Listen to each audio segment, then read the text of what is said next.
Ahmedabad airport પર custom વિભાગની મોટી કાર્યવાહી સામે આવી છે। દુબઈથી આવેલી ઇન્ડિગો ફ્લાઇટમાંથી કરોડો રૂપિયાનું સોનું ઝડપાયું છે। એસપીપીઆઈ એરપોર્ટ પર કસ્ટમે 24 સોનાના બિસ્કિટ જપ્ત કર્યા છે। ફ્લાઇટના ફ્રન્ટ લેબોરેટરીના સ્પીકર બોક્સમાંથી આ સોનું મળી આવ્યું છે।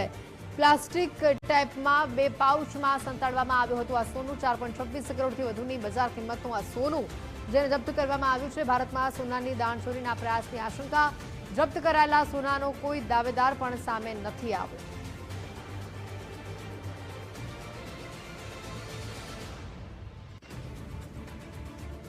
વધુ વિગતો સાથે સમજતા માનસી પટેલ અમારી સાથે જોડાઈ ચૂક્યા છે। માનસી, જે પ્રકારે આ ફ્લાઇટમાંથી મોટી માત્રામાં સોનું મળી આવ્યું છે, અપડેટ શું?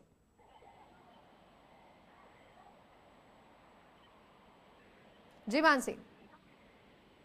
ચોક્કસથી વધુ એક વખત કસ્ટમ વિભાગની જે મોટી કાર્યવાહી છે તે કરવામાં આવી છે, કારણ કે અમદાવાદ એરપોર્ટ પર કસ્ટમ વિભાગે વધુ એક વખત જે સોનું છે તે સોનું પકડ્યું છે। અને મહત્વનું છે કે દુબઈ જતી આ ફ્લાઇટ છે અને આ ફ્લાઇટમાં આ પ્રકારે ઇન્ડિગો ફ્લાઇટમાંથી કરોડો રૂપિયાનું જે સોનું છે તે ઝડપાયું છે। એટલે કે અમદાવાદ એરપોર્ટ પર કસ્ટમે 24 વિદેશી જે સોનાના બિસ્કિટ છે તે જપ્ત કર્યા છે।